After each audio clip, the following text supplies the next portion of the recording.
Dr. Tae Kim rubbed his tired eyes as he reviewed the footage from yesterday's meeting for the 5th time. Something was bothering him about the interactions, something he couldn't quite place until now. There it is again, he muttered, leaning closer to his screen. The recording showed Ambassador Kelp of the Rivian Collective, a tall, blue-skinned being with 4 eyes arranged in a diamond pattern. Each time Ambassador Han Sung spoke directly to Kelp, the alien would focus on Han's face for exactly 8.4 seconds before shifting his gaze to the wall behind him, the table, or his own hands. Tae rewound the footage and watched 3 more such interactions. The pattern was consistent. He quickly pulled up footage of other alien representatives and began timing their eye contact with human delegates. 7 different species. 7 different patterns of avoidance. None could maintain eye contact beyond 10 seconds.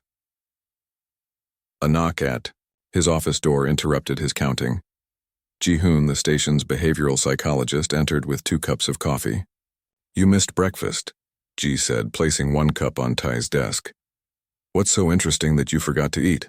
Tae gestured to his screens. "Watch the Marathon delegate when Director Park asks about trade routes." Ji-hoon leaned forward, sipping his coffee. On screen, the insect-like Marathon listened attentively to Director Park, its compound eyes fixed on the human's face for 9 seconds before suddenly shifting to look at its own translator device. "Interesting," Ji-hoon said. "Cultural difference, maybe?" "That's what I thought at first," Tae replied. "But I've timed every single interaction from yesterday's meeting. None of them, not one alien, maintains eye contact with humans beyond 10 seconds. Most break away at around 8 or 9 seconds. Ji-hoon set down his cup. "Show me more." For the next hour, the 2 men reviewed footage from every meeting since first contact 6 months ago. The pattern held true across all 7 species currently in diplomatic relations with Earth. "This can't be coincidence," Ji-hoon said finally. "But what does it mean?" Tae leaned back in his chair. "I don't know, but I intend to find out." 3 days later, Tae and Ji-hoon stood before Ambassador Han Sung in her office. The ambassador was a stern woman in her 50s with a reputation for directness. "Let me understand," she said after listening to their presentation. "You believe all our alien visitors are uncomfortable making eye contact with humans, and you want permission to conduct formal studies on this?" "Yes, Ambassador," Tae replied. "The consistency of this behavior suggests something significant." "Something significant like what?" Han asked, her eyes fixed intently on Tae's. He found himself wanting to look away under her gaze but held firm. "That's what we need to determine. It could be a cultural taboo, a physiological reaction, or something more interesting." Han thought for a moment. "What do you need?" "Volunteer aliens willing to participate in controlled experiments," Ji-hoon said.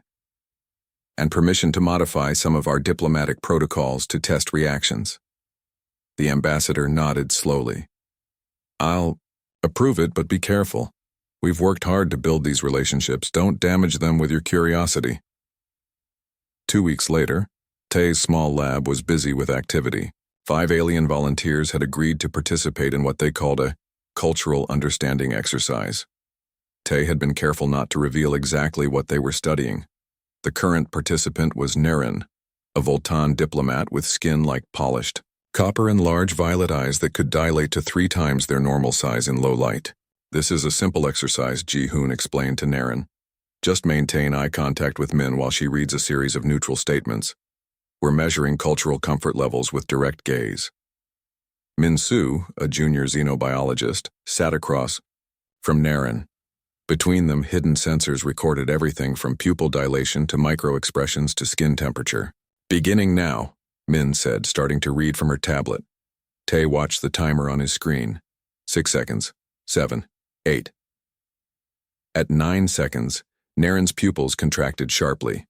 At 9.8 seconds, a faint tremble appeared in the alien's left eye. At exactly 10.1 seconds, Naren looked down at the table. "I apologize," the alien said, its voice translator conveying embarrassment. "It is difficult." "That's perfectly fine," Min assured Naren. "Can you describe what you experienced?" The Voltan seemed to search for words. It becomes too much. Like standing at the edge of a deep canyon, a feeling of vastness. Later, after testing all 5 volunteers with similar results, the team gathered to discuss their findings.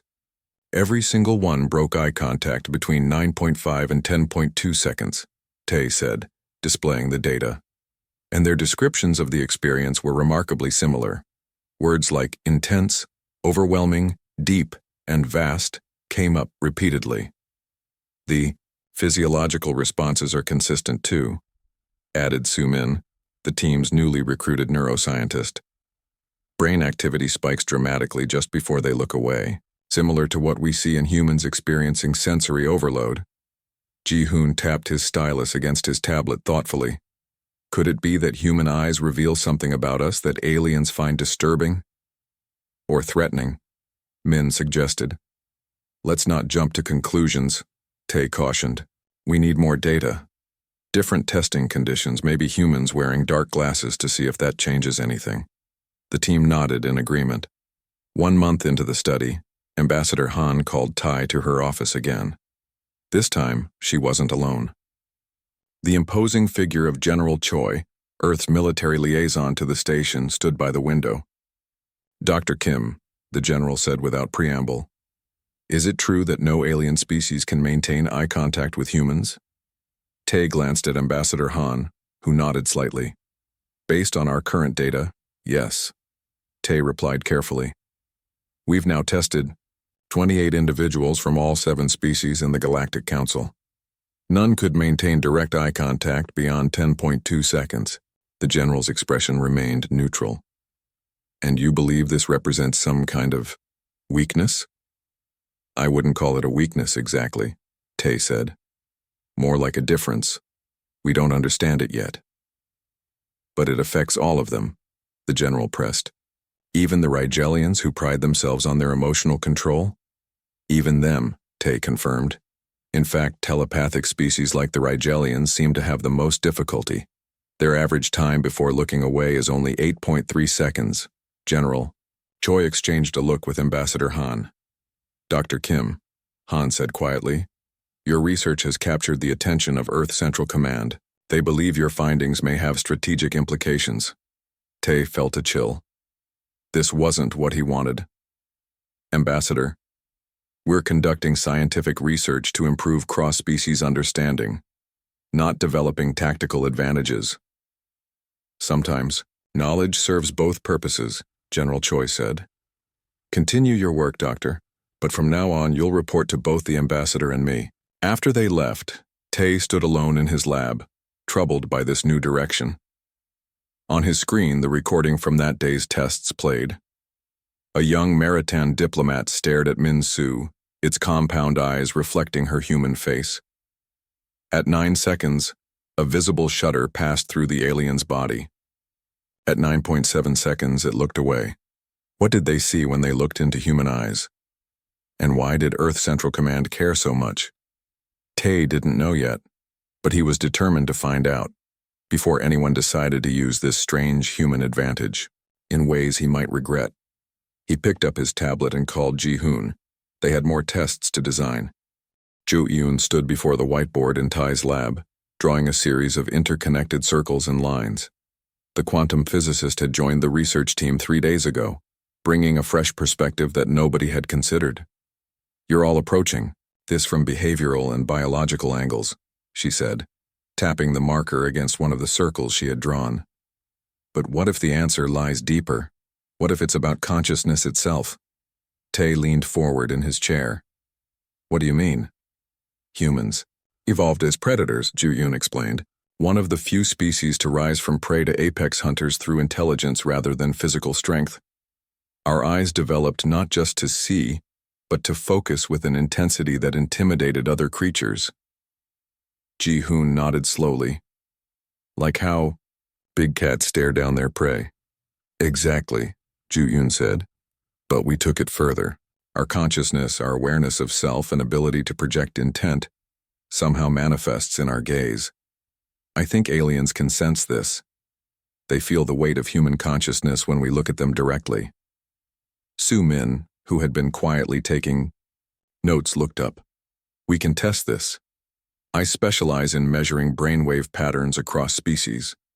If alien brains react to human eye contact in ways consistent with sensing consciousness, rather than just seeing eyes, we could detect it. The team looked at each other. It was a bold theory, but it might explain the universal nature of the reaction they had observed. Let's get to work, Tay said. 2 weeks later, Su Min's lab was filled with delicate equipment. The neuroscientist had developed a non-invasive method to monitor alien brain activity during controlled interactions with humans. The sensors adapt to different physiologies, Su Min explained to Ambassador Han and General Choi, who had come to observe the tests. We can map what happens in alien brains during extended eye contact with humans.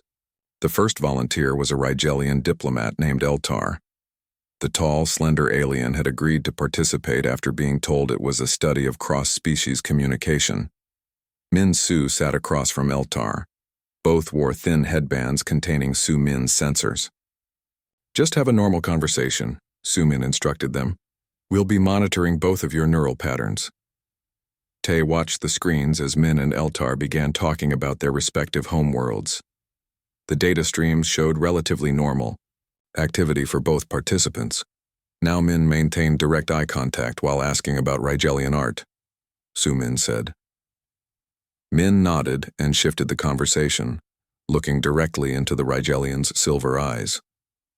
I've heard that Rigelian sculpture uses mathematical patterns. Can you tell me more about that? On the screens, Eltar's neural activity began to change almost immediately.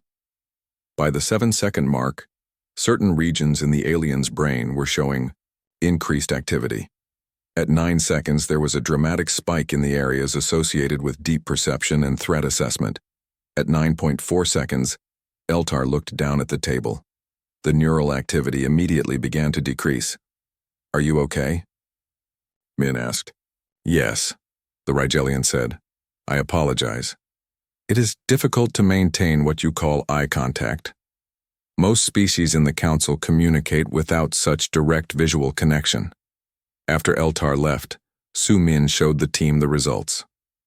Look at this pattern, she said, highlighting one section of the data.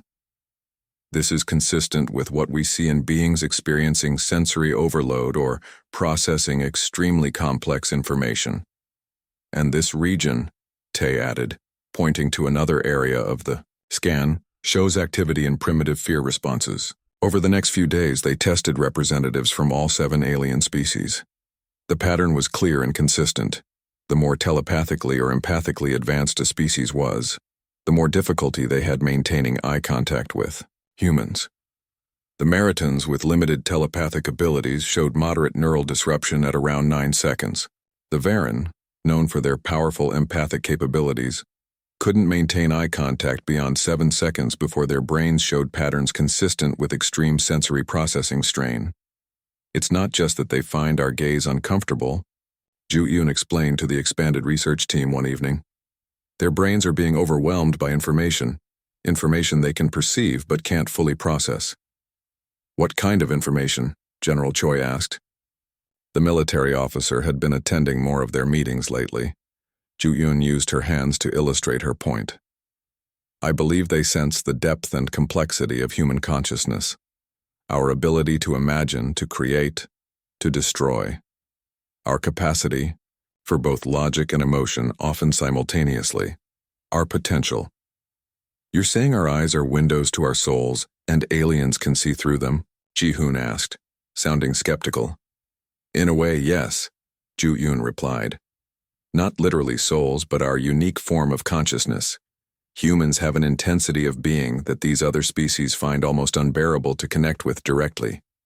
The team fell silent, considering the implications.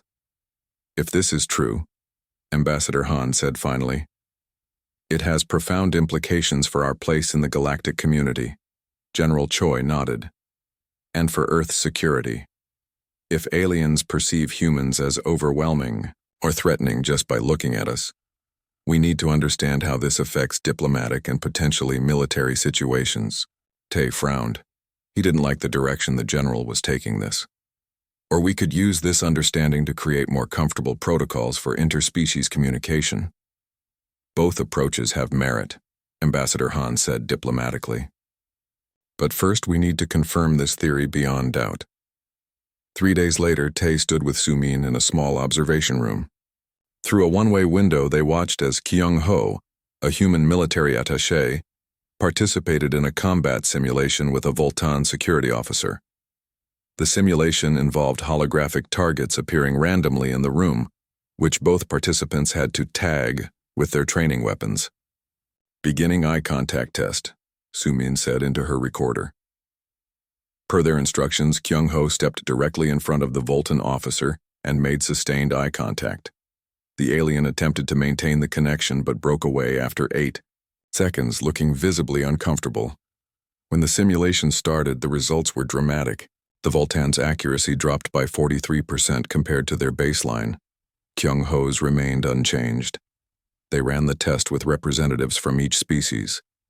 The results consistently showed a significant decrease in performance after forced eye contact with a human.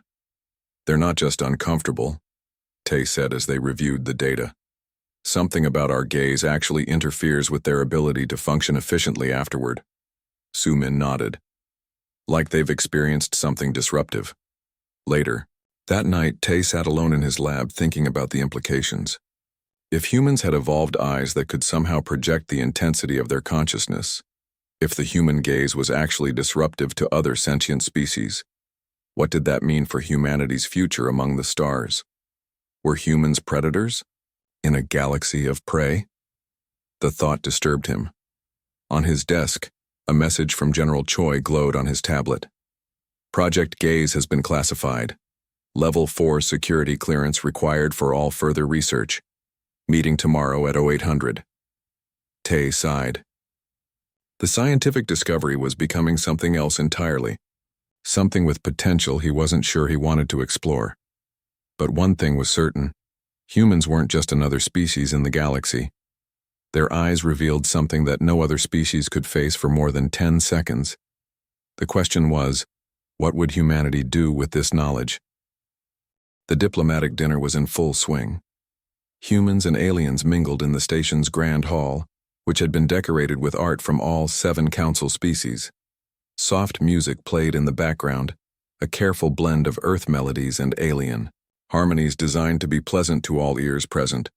Du Young stood near the refreshment table, nursing a glass of water.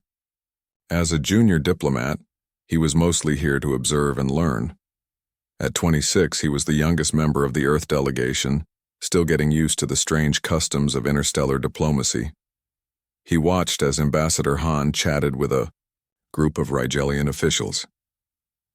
Dr. Tae Kim stood nearby, no doubt continuing his observations of eye contact patterns even during this social event. First big diplomatic function? A voice asked beside him. Du Young turned to find an elderly Varan standing there.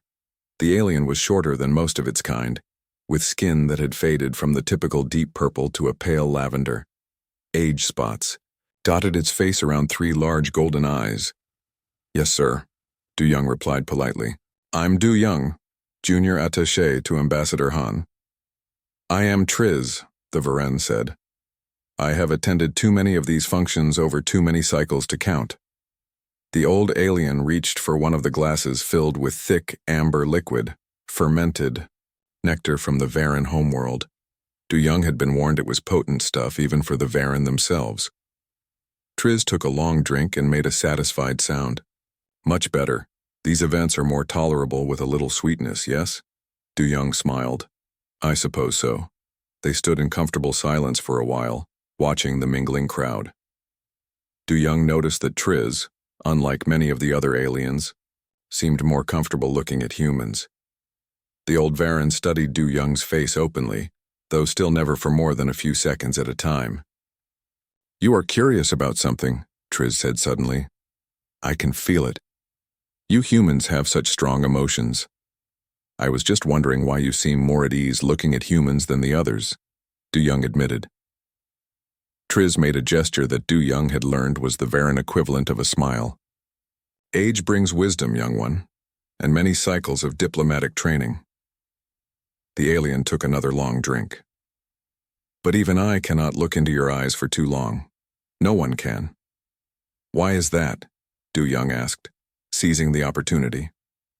Triz leaned closer, lowering his voice. There is an ancient warning passed down through generations of my people. Beware the void gazers whose eyes contain multitudes. Du Young felt a chill. Void gazers? Beings whose eyes hold more than just sight, Triz continued, the nectar clearly loosening his tongue. It was thought to be a myth, a story to frighten younglings until we met humans. The old alien drained his glass. Your eyes are exactly as the ancient text described, windows to an abyss of possibilities. Before Du Young could ask more, a Varen aide approached and gently guided Triz away, giving Du Young an apologetic look. The old diplomat had clearly said more than was diplomatically proper. Du Young immediately searched the room for Dr. Kim. An ancient warning? Tay repeated, his eyes wide with excitement. Are you sure those were his exact words? Du Young nodded. Beware the void gazers whose eyes contain multitudes. That's what he said. They were in Tay's lab the morning after the diplomatic dinner. The entire research team had gathered to hear what Du Young had learned. This changes everything. Jai, Hoon said. If the Varen have ancient legends about beings with eyes like humans, then either they've encountered humans before official first contact, Sumin finished, or they've encountered another species with similar traits. Or this is just a coincidence, General Choi said from the doorway. He entered the lab, his uniform crisp and perfect as always. An old alien had too much to drink and told a ghost story. Tay shook his head. With respect, General, this fits too perfectly with our findings to be dismissed. We need to investigate. How? The general asked. We can hardly ask the Varen diplomatic corps about their ancient warnings regarding humans. We don't have to, Ju-Won said. The Galactic Council has made their historical archives available to us as part of the knowledge exchange program. We can search for references ourselves. General Choi considered this. Very well. But any findings are classified. Report directly to me. After he left, Tay turned to the team. Let's get to work. Sumin, continue with the neural mapping. Ji-Hoon, work with Du Young to see if you can get any more information from Triz without raising suspicions. Ju-Eun and I will search the archives. 3 days of searching through alien historical texts yielded little until Ju-Eun found something in a collection of ancient Marotan religious writings. Look at this, she said, pointing to a passage on her screen. It's fragmented and partially corrupted, but it mentions beings whose gaze carried the weight of destiny. Tay leaned in to read. The text described a species that walked upright and spoke with voices that shaped reality. Their eyes were said to contain the fire of creation and destruction. The dating puts this text at approximately 15,000 years old, Ju. Hone said, long before humans developed spaceflight. Could aliens have visited Earth in the past, Tay wondered? Or, Ju-Yoon suggested, could humans have ventured into space before? There are gaps in our historical record, too. Civilizations that rose and fell, leaving only fragments behind. Over the next week, they found more references. A Voltan star chart from 8,000 years ago marked a system near Earth with a symbol meaning home of the intense ones. A Rigelian philosophical text from 3,000 years ago debated whether the direct gazers were myth or reality. Most compelling was a Varen painting, estimated to be 12,000 years old, depicting tall, bipedal figures with simple faces. The eyes were painted with unusual detail and staring directly at the viewer. The descriptions match humans with uncanny accuracy, Tay told Ambassador Han during their weekly briefing. Yet these records predate our official first contact by thousands of years. What are the implications? The ambassador asked. I'm not sure yet, Tay admitted. But it suggests humans, or beings very like us, have been known to these civilizations since ancient times, and they've always found our gaze disturbing. Meanwhile, Kyung-ho was conducting more combat simulations with alien participants. The military attaché had expanded the tests, trying different scenarios and conditions. The effect is consistent, he reported to General Choi and Tai. When forced to face human opponents directly, alien participants become 30 to 45% less effective in combat situations. The effect is temporary, lasting about 20 minutes after prolonged eye contact. And if they wear protective goggles? General Choi asked. The effect is reduced but not eliminated, Kyung-ho replied. Something about direct human attention, not just the eyes themselves, causes the reaction. General Choi nodded thoughtfully. This could be a significant tactical advantage in any potential conflict. Or a barrier to true cooperation, Tae countered. If other species find direct interaction with humans inherently uncomfortable, it could limit how close our relationship with the galactic community can become. The general's expression hardened. Dr. Kim, I appreciate your scientific curiosity, but my job is Earth's defense. If humans have a natural advantage, we would be foolish not to understand it fully. After the meeting, Tae stayed behind, troubled by the military's growing interest in what had begun as a simple observation. The research was revealing something fundamental about humanity's place in the cosmos, something that went beyond tactical advantages or diplomatic protocols. What were humans to the rest of the galaxy? And what did it mean that ancient alien texts warned about beings with eyes like theirs? The mystery was only growing deeper. Jinna sat nervously in the testing chamber. As a registered human empath with unusually strong abilities, she had been specially requested for this experiment. The room was designed to be calming, soft lighting, comfortable temperature, neutral colors, but nothing could ease the flutter of anxiety in her stomach. Dr. Tae Kim entered with Su-min and Ju-yoon, all wearing expressions of careful optimism. Thank you for volunteering, Jinna, Tae said warmly. Your empathic abilities make you uniquely qualified for this test. Jinna nodded. You want me to experience what aliens see when they look into human eyes? Yes, Ju-yoon confirmed. A reverse experiment. We've studied their reactions extensively. Now we need to understand what causes those reactions. Su-min placed a sleek headband on Jin-ah's temples. This will monitor your brain activity and help stabilize your empathic field. If you feel overwhelmed at any point, just say stop and we'll end the session immediately. Jin-ah took a deep breath. I understand. The team had arranged for 3 different alien participants, a Varan, a Rigelian, and a Meritan, to interact with Jin-ah while she actively used her empathic abilities to sense what they experienced. During eye contact, the first to enter was Naren, the copper-skinned Voltan diplomat who had participated in earlier tests. Jin-ah smiled reassuringly as the alien sat across from her. I will attempt to maintain eye contact for as long as possible, Naren said, and think clearly about what I perceive. Jin-ah nodded. I'll try to receive those thoughts. They began. Jin-ah stared into Naren's large violet eyes, simultaneously, opening her empathic senses. For the first few seconds, she felt only the usual hum of another being's consciousness, familiar yet alien emotions, surface thoughts, the rhythm of a different mind. Then, at 7 seconds, something shifted. Jin-ah gasped as she suddenly sensed what Naren was perceiving. It wasn't simple vision. It was as if the Voltan was seeing through Jin-ah's eyes into something vast and complex. At 9 seconds, Jin-ah began to tremble. Her brain felt flooded with feedback, a loop of perception that grew increasingly intense.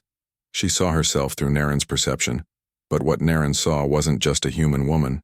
It was something enormous, containing multitudes. Stop, Jenny. I whispered at 9.8 seconds. Naren immediately looked away. Jin-ah slumped in her chair, breathing hard. Are you all right? Tae asked, rushing to her side. Jin-ah nodded weakly. I need a moment.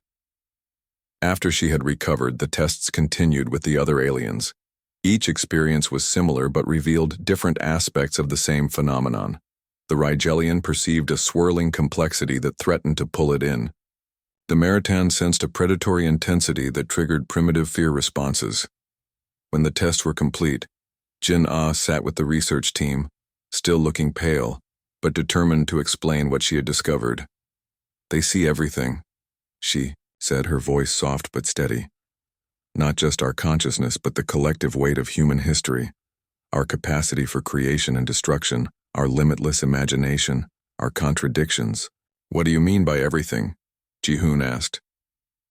Jinnah struggled to find the words.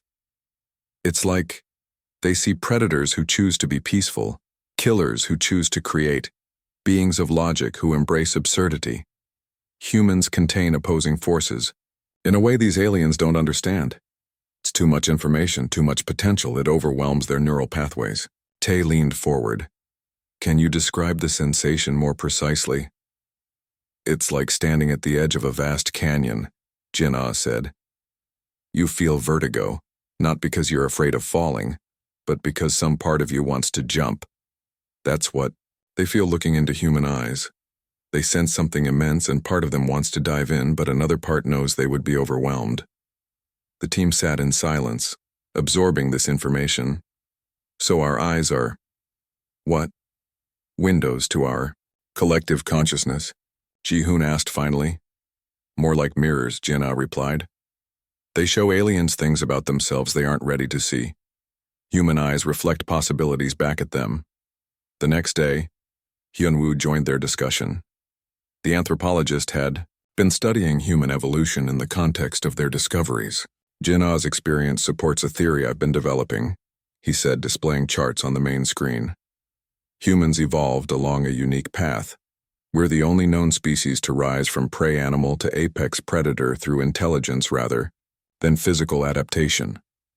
How does that connect to our eyes? General Choi asked. The military officer had become a regular at their meetings. Our eyes evolved not just as visual organs, but as weapons of psychological intimidation, Hyun-woo explained. Early humans couldn't outfight large predators, so we learned to outstare them, to project an unnerving intensity that made other creatures uncomfortable. Like how people can stare down aggressive dogs, Min-soo suggested. Exactly, Hyun-woo nodded. Most intelligent species in the galaxy evolved either as specialized predators or as cooperative prey animals. Humans followed a third path, vulnerable prey that became thinking predators. Our eyes reflect that journey. Tae considered this. And this trait would be unnecessary in most advanced alien species. Not just unnecessary, Hyun-woo replied. Potentially harmful in telepathically linked societies. Imagine a species that shares thoughts and emotions freely. Having members with the human intensity of focus would disrupt their entire social structure. So aliens evolved away from the very trait that defines human vision, Soo-min concluded. Or never developed it in the first place, Hyun-woo said. Either way, when they look into our eyes, they're experiencing something entirely outside their evolutionary history.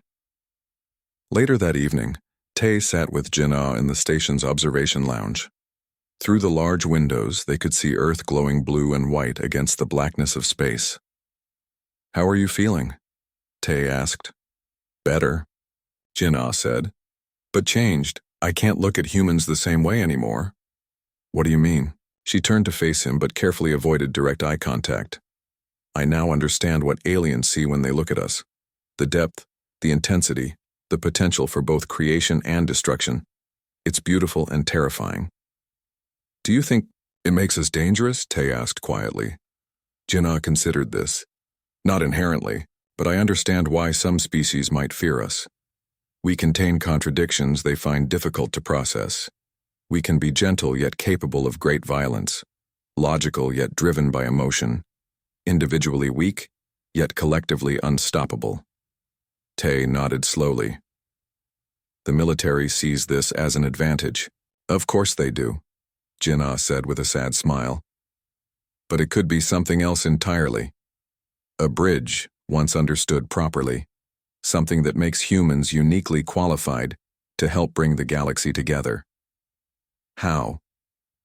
Because we can look into the abyss without flinching, Jinnah replied. We can face difficult truths that other species might prefer to avoid. Our very nature makes us capable of confronting the hardest challenges. Tae stared out at the stars, thinking about her words. If humans were truly different in such a fundamental way, what was their responsibility to the wider galactic community? Should they use this trait as a weapon or a tool for understanding? The answer would shape humanity's future among the stars, and time to decide was running out. Tomorrow, Ambassador Han would expect their final report, along with recommendations for how to proceed. Tay just hoped they would make the right choice. Ambassador Han Sung sat at the head of the conference table, reading through the final report Tay and his team had prepared. The room was silent except for the soft hum of the station's air circulation system. General Choi stood by the window, hands clasped behind his back while Tay and his research team waited nervously for the ambassador's response. Finally, Han set down her tablet and looked up. "Your findings are remarkable, Dr. Kim. If correct, they fundamentally change our understanding of humanity's place in the galaxy." "The data is solid," Tay replied. "We've confirmed it through multiple research paths." Han nodded. "The question now is, what do we do with this knowledge?" She turned to General Choi. "Your thoughts, General?" Choi stepped forward. "The strategic advantages are clear. If alien species cannot maintain eye contact with humans without experiencing discomfort or decreased performance, this gives us a significant edge in any confrontation. I recommend we classify all findings and develop protocols to tactically leverage this trait." Tay felt a knot forming in his stomach. "With respect, Ambassador, I disagree. Using this as a weapon would only create fear and mistrust. We have an opportunity to build understanding instead." "Explain," Han said, her expression neutral. Tay took a deep breath. "We now know why aliens can't hold our gaze. They see the full depth of human consciousness and potential. It overwhelms them not because we're threatening, but because we're different in a fundamental way." "Different how?" Han asked. Jinnah spoke up. "Humans contain contradictions that other species find difficult to process. We can be peaceful yet capable of violence, logical yet emotional, individually weak yet collectively powerful. Our eyes reveal these contradictions in a way that's overwhelming to them." "Which is precisely why it's an advantage," General Choi insisted. "Or why it makes us uniquely qualified to be mediators and bridge builders," Tay countered. "We can look at difficult truths without flinching. We can face realities that other species might avoid." Han considered this. Both perspectives have merit. The question is whether to classify this information for strategic advantage or share it openly with the galactic community. The room fell silent again. It was a pivotal moment that could determine humanity's path among the stars for generations to come. "May I speak?" Ji-hoon asked. When Han nodded, he continued. "As a psychologist, I believe that fear comes from the unknown. Right now, aliens fear human eye contact because they don't understand what they're experiencing. If we explain it to them, that fear could transform into respect." Ambassador Han turned to Tay. "Your recommendation, Dr. Kim?" Tay looked around at his team, then back to Han. "I recommend transparency.